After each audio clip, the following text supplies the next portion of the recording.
করেছি, কোরআনে তেলাওয়াত করেছি, এরা জীবনেও নামাজ জানে না, বেনামাজি, এরা রোজাদার নয়, এরা বেরোজগার, এরা দান খয়রাত করে না। আমরা স্বামীর খিদমত করেছি, স্বামীর ঘর করেছি, আবার একটা একটা ছেলেকে আমরা জন্ম দিয়েছি। এই বলতে বলতে মেয়েগুলো বলতে শুরু করবে, সারা পৃথিবীর যত আলেম আমাদের পেটে হয়েছে, যত কোরআনের শহীদ আছে আমাদের পেটে হয়েছে, যত নবী আছে আমাদের পেটে হয়েছে, তোমার শেষ নবী সেও পর্যন্ত আমাদের পেটের ফসল। এত বড় নবী আম্বিয়াকে আমরা জন্ম দিয়েছি। আল্লাহ হুরেদেরকে বলবে, হলো পারবি? যত আমার নবী এদের পেট থেকে হয়েছে। মা, এই ঘটনাটা বলে আমি কি বুঝাতে চাইলাম? বেটি, এই ঘটনাটা বলে আমি বুঝাতে চাইলাম একবার নিজের বুকে হাত দিয়ে দেখি আমার মূল্য কত। আমি শেষ নবীর মা, শেষ নবী আমার পেটের ফসল। তাহলে আমি যদি এই কথাটা একটু ভাবতে পারি, তাহলে কোন লুচ্চাকে আমার গায়ে হাত দিতে দিব?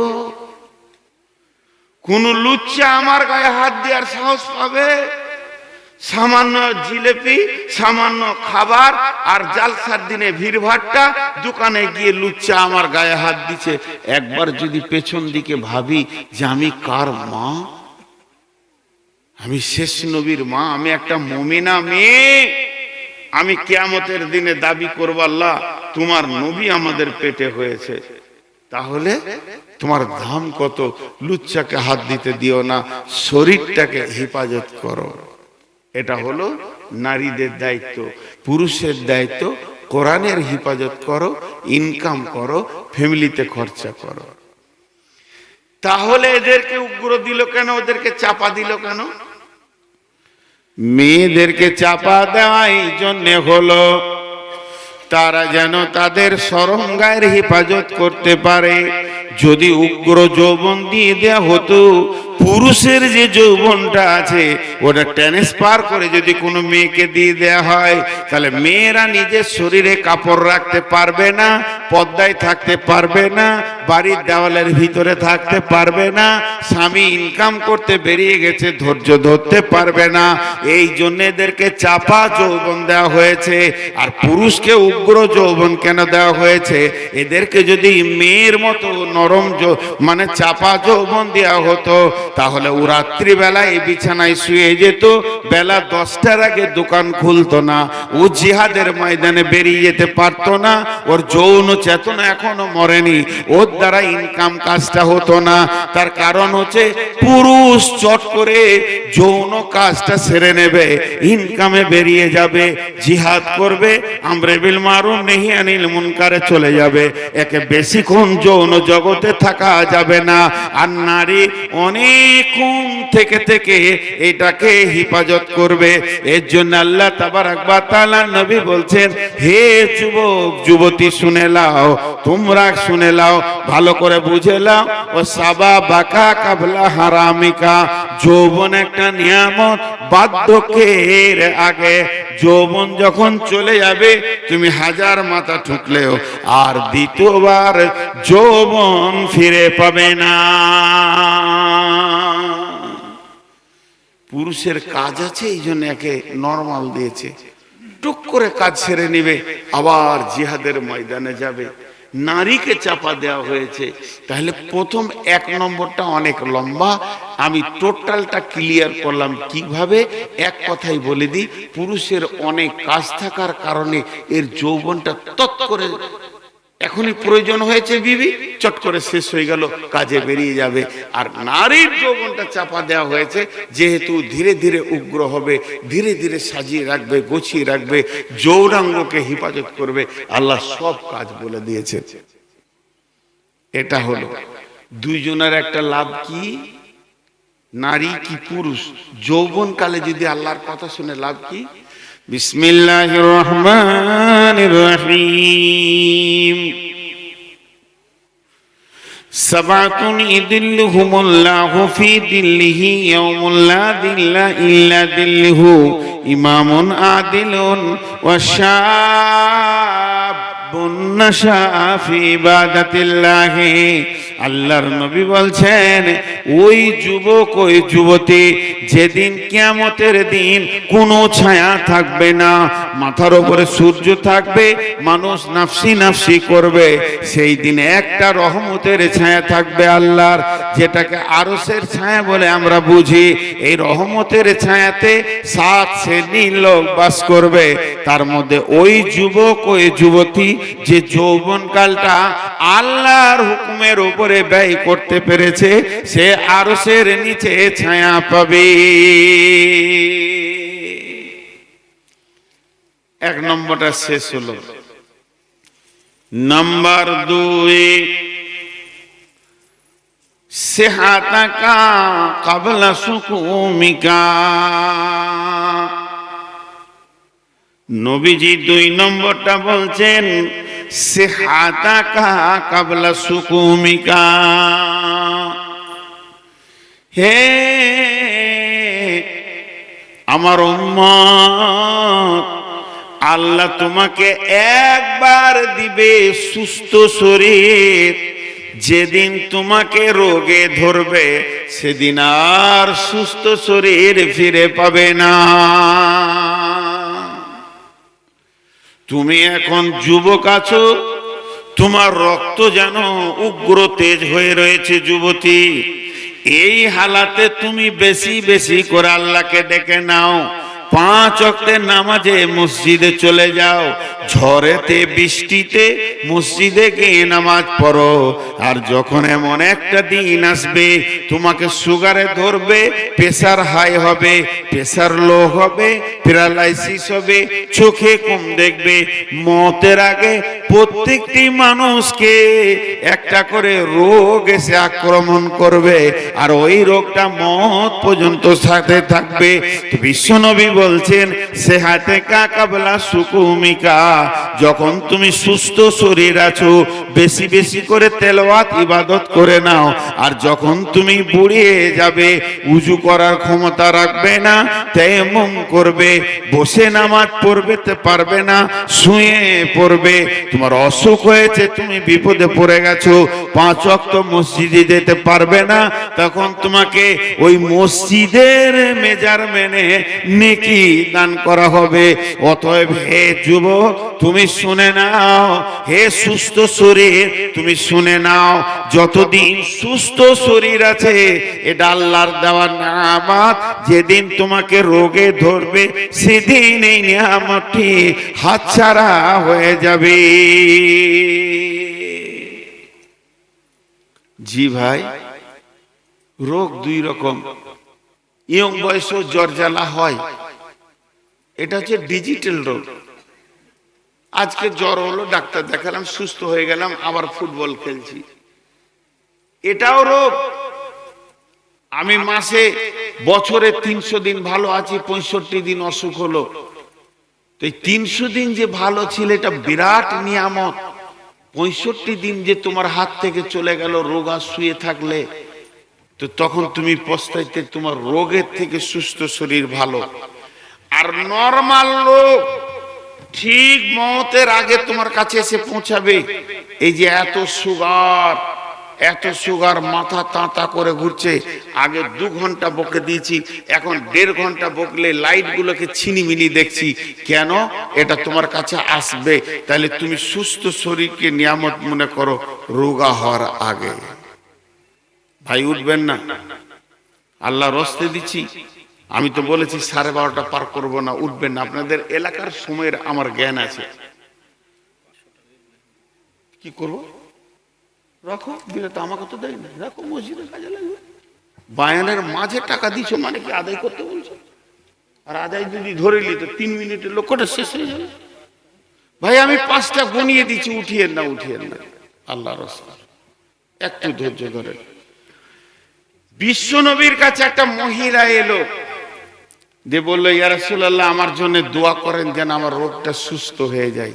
রোগও একটা আল্লাহর নিয়ামত, এটা বলছি, রোগও একটা আল্লাহর নিয়ামত যদি ধৈর্য ধরতে পারেন, আল্লাহর বিরুদ্ধে কথা না বলেন। তো মেয়েটার রোগ কি?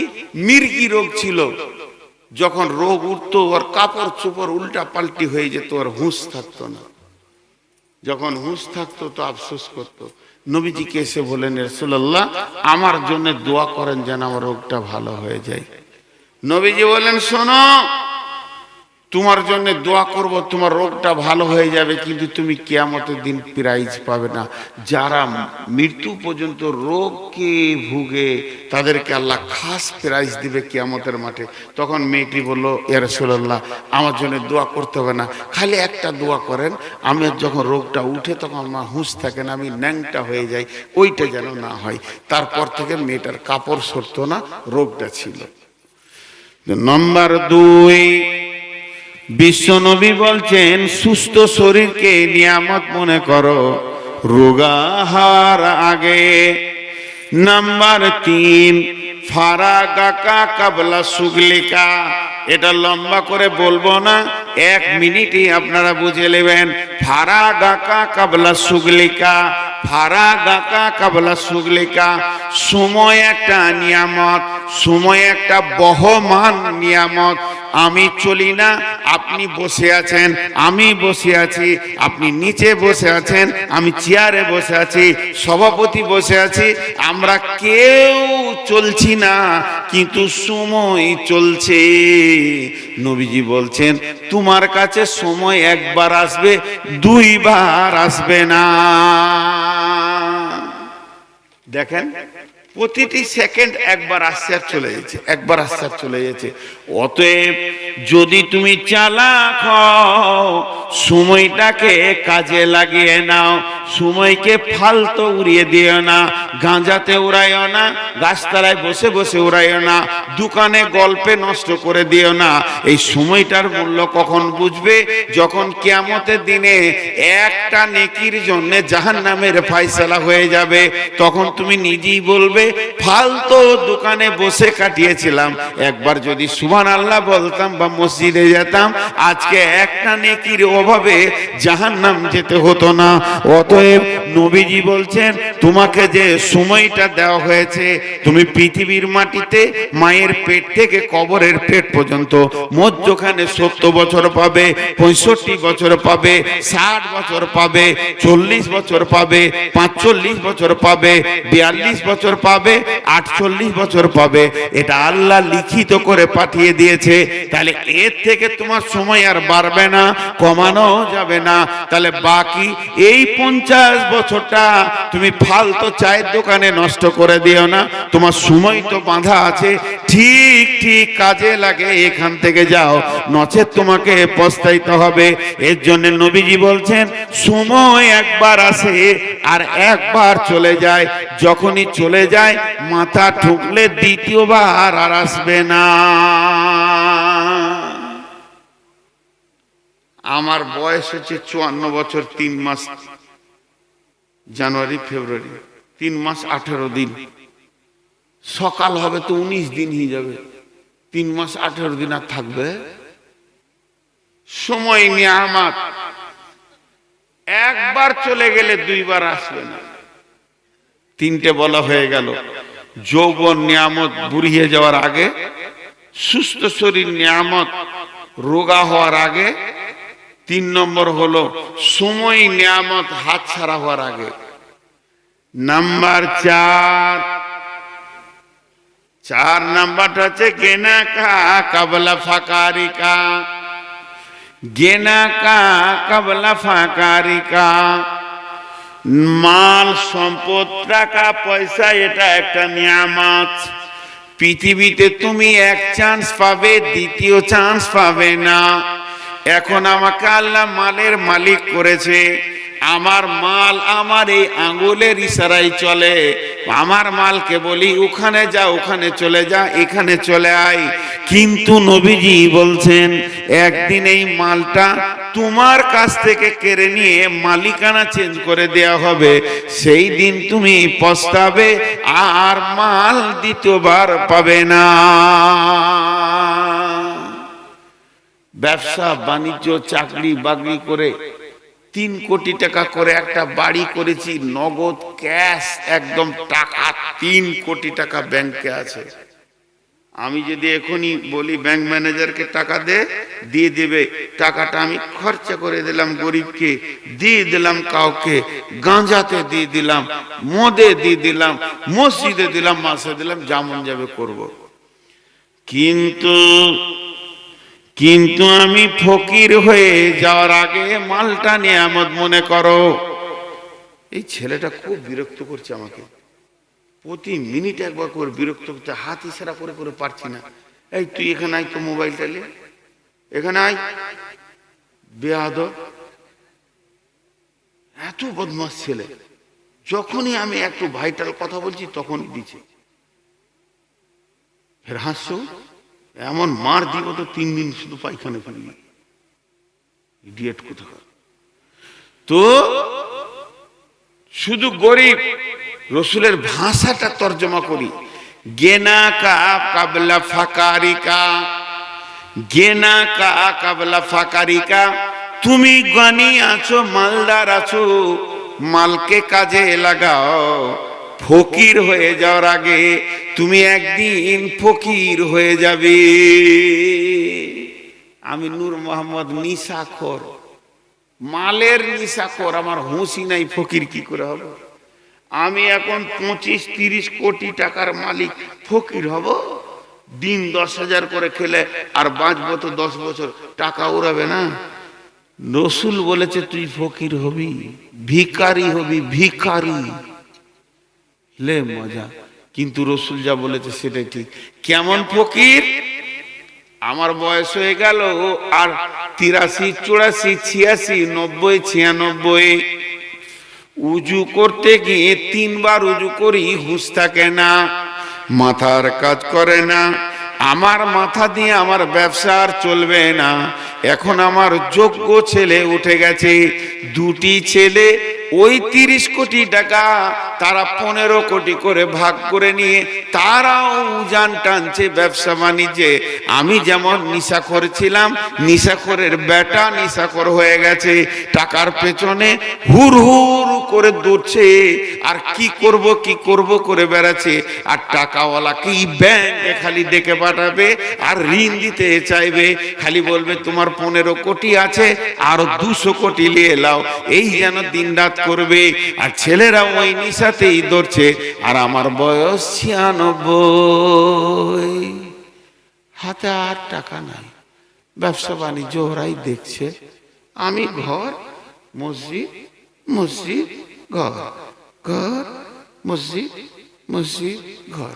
একটা গেঞ্জি পরে আছি, গরমের দিন, আসরের সময়, হাতে একটা লোটা আছে, উজু করব, নামাজ পড়ব, আর আমার দাম নাই। ফকির। ফকিরটা এবার বুঝতে পারছেন? 30 কোটি তো আমারই, ওরা 15 কোটি করে নিয়েছে, তো কি হলো? আমি বলবো হবিবুর রে 5 লাখ দে, মসজিদে দিব না। এবার বসে বসে গুনছি, 96 বয়স হলো, মনে হয় আজরাইল আসছে, মরেই তো যাব। পাড়াতে তো সব মরে গেল, আমার সৎকার গলা কেউ নাই। তাহলে এবার আমি যাব, কবরে কিছু করি। এমন সময় মসজিদে মাইকে ইমাম সাহেব সুরেলি কণ্ঠে বলছে, যে মসজিদ বানাবে মামবালা লিল্লাহি মসজিদান বানাল্লাহু লাহু বাইতান ফিল জান্নাহ, আল্লাহ তার জান্নাতে ঘর বানাবে। ভিতরটা যেন একবারে উতল পাতল করে, ওরে জান্নাতে ঘর পেয়ে যাব। ছাড়টা মনে হয় 2 লাখ টাকা খরচা হবে, আমি 1 লাখ টাকা দিয়ে দিব, মনে মনে করে রেখেছি। বড় বেটা ঘর ঢুকছে বিকাল 3টায়, বুলেট কিনেছে, ও বট বট করে ঢুকলো। তো আমি বলছি হবিবুর, হবির রে, তো কাছে এলো, জি আব্বা। কি বলছেন গো? আব্বা কি দরকার বলো? ওষুধ দরকার না কিছু খাবে? ছেলে আমার খারাপ লাগে, আমার জন্য ভালো। কি খাবে বলো, ওষুধ দিব তো বলো, কিছু হয়ে যায় না। ওরা বলিনি, বলছিলাম যে 2 লাখ টাকা। কথা বলার কাটিং দেখেন, শাসন করে বলতে পারছে না, এই 2 লাখ টাকা নিয়ে কেন ও বুঝি না, তুই টাকা দে, টাকা আমার, কি বলছিস তুই, ন্যায় এই ক্ষমতাটা চলে গেছে। দে ঘন ঘন ঢোক গিলচার বলছে 2 লাখ টাকা। হ্যাঁ 2 লাখ টাকা, টাকা কি করবো বাবা, কি করবো, মসজিদে ছাড়টা হচ্ছে তো দিতাম। মৌলবি কথা শুনতে না, ছাড়ো, দিলে না। ফকির, বিশ্বনবী বলছে তোর মতো ফকির যারা চেহে খায় তার থেকেও তুই খারাপ, থাকতে গরু বয়না হাল, তার দুঃখ সর্বকাল। এত টাকা ইনকাম করলি 2 লাখ টাকা দিতে পারলি না। এখন ছোট জমির উল্টে তখনই ঢুকছে মোটর সাইকেল নিয়ে, দেখছি দিলে না তো ওকে বলি 5,000 তো দেখ, 2 লাখ থেকে 5,000-এ চলে এলো, 40 দিয়ে ভাগ করে। খালি ওর নাম নিয়েছে জমিরুল, জমিরুল। তো ওইখান থেকে গাড়িটা স্ট্যান্ড করছে আর বলছে কি হলো তোমার, আবার কি হলো? তখন শুকনা ঢোক গিলে বলছে শুধাইছি, বাড়ি এলি নাকি? আর টাকার কথা বলতে পারল না, তুই বাড়ি এলি নাকি, ওটা শুধাইছি। কাজ কি কদ্দূর হলো? নবীজি বলছেন কাগজ নাও কলম নাও বসে যাও, যে তুমি ভেবে দেখো তুমি এখন ভিখারি।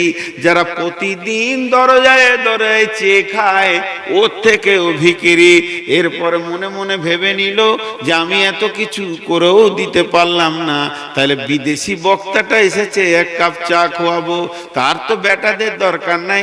বহুকে জিজ্ঞেস করি, বউকে গিয়ে বলছে মা খাদিজা কি করছো মা? বলে কেন আব্বা বলেন কি করতে হবে? বলে বর্ধমানে নূর মোহাম্মদ এসছে, 1 কাপ চা করে দাও, এই চাটা খোয়াইলেও তো নেকি পাবো। কত নিচে চলে গেল। খাদিজা বলে দিল আব্বা আমি ব্যস্ত আছি, ছেলে পেলে নিয়ে রান্না বান্না নিয়ে পারবো না, ছোটকির কাছে যাও। ছোটকি আগেই বলে দিল আমার কাছে আসবে না। নবীজি বলছেন এর মতো ভিখারি কে আছে? গেনা কা কাবলা ফাকারিকা, কারণ এখন তোমার হাতে মাল আছে, ছেলের আব্বা বলে টাকা চাইছে, এখন তুমি মালের গাড়িটা নিয়ে মসজিদে লাগিয়ে নাও, মাদ্রাসায় লাগিয়ে নাও, না হলে এই মাল তোমার বন্টন হয়ে যাবে। ধন ধন করিও না, ধন অপরজন, মরিলে তোমার সঙ্গে যাবে না কো ধন। ধন জন অপরজন না রহে কাহার, অপরে তোমার মালে উড়াবে বাহার। তুমি রাস্তার ধারে কবরে পড়ে থাকবে, দুদিক থেকে গোঁতা চলবে। সুদ কেন খেয়েছিলি বল, দাঁড়ি কেন মেরেছিলি বল, ব্যবসায়ী লোককে ঠকেইছিলি কেন বল। মার খেতে খেতে তুমি সার হয়ে যাবে। আর তোমার কবরের পাশ দিয়ে তোমার বেটা বুলেট গাড়ি নিয়ে বদবদ বদবদ করে চলে যাবে। একবার মুখ দিয়েও বলবে না আল্লাহ আমার আব্বাকে জান্নাত দাও, আর একবার মাদ্রাসা মসজিদের জন্য পকেট থেকে 10,000 টাকা টেবিলে নামিয়ে দিয়ে বলবে না এটা আমার আব্বার জন্য দান করলাম। অতএব নবীজি বলছেন তুমি 4 নম্বরটা শুনে নাও, গেনা কা কাবলা ফাকারিকা। যতদিন মাল তোমার হুকুমে আছে ততদিন তুমি ধনী, যেদিন মাল তোমার হুকুমে ট্রান্সফার হয়ে যাবে বাইরে, সেদিন তুমি ফকির। কত সহজ কথা। 4টা বলা হয়ে গেল, 5 নম্বরটা বলবো। 5 নম্বরটা বলতে সময় লাগবে 2 মিনিট। সবাই বুঝে নিবে, আরবিতে বললেও বুঝে নিবে। 2 মিনিট সময় লাগবে, উঠবেন না কেউ। 1 নম্বর যৌবনকাল নিয়ামত বার্ধক্যের আগে। 2 নম্বর সময় হলো নিয়ামত হাতছাড়া হওয়ার আগে। 3 নম্বর সুস্থ শরীর নিয়ামত রোগা হওয়ার আগে। 4 নম্বর মাল নিয়ামত গরিব হয়ে যাওয়ার আগে। 5 নম্বরটা হালকা করে বলছি, হায়াতিকা কাবলা মাউতিকা। হায়াতাকা কাবলা মাউতিকা।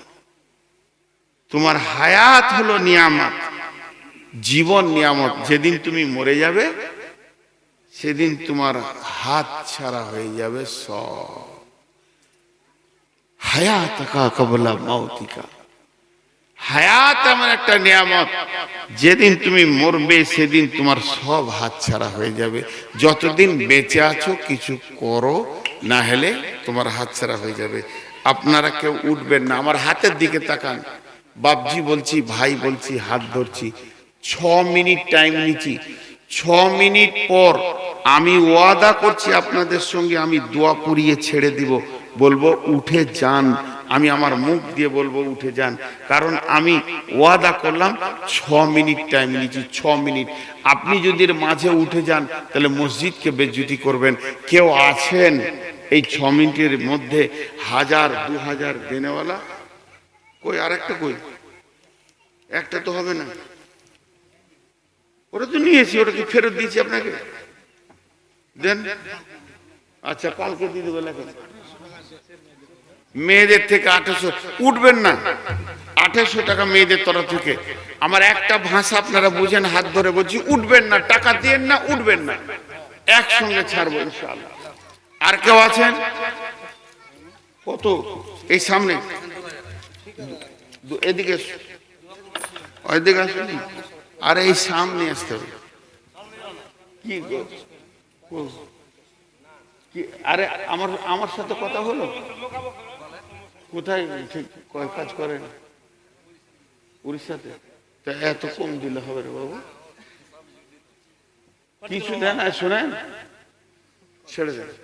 2 দিয়েছি, চলেই গেছে, দাঁড়াচ্ছে না, তা কি বলবো। জি ভাই, আপনারা আর কেউ আছেন 2000 1000 দেনেওয়ালা, 500 1000 দেনেওয়ালা? মোবাইল একজনও খুলবে না, মোবাইলটা দাঁড়াও আমি কথা বলবো। 500 টাকা সাইফুদ্দিন, আপনি কত দিলেন? কত দিয়েছেন বলেন? লোকের বিয়ে পড়েছেন, নিজে বিয়ে করেনি। দেন দেন, আপনি দেন, আপনারটা আগে দেন। আমি ছোট কালে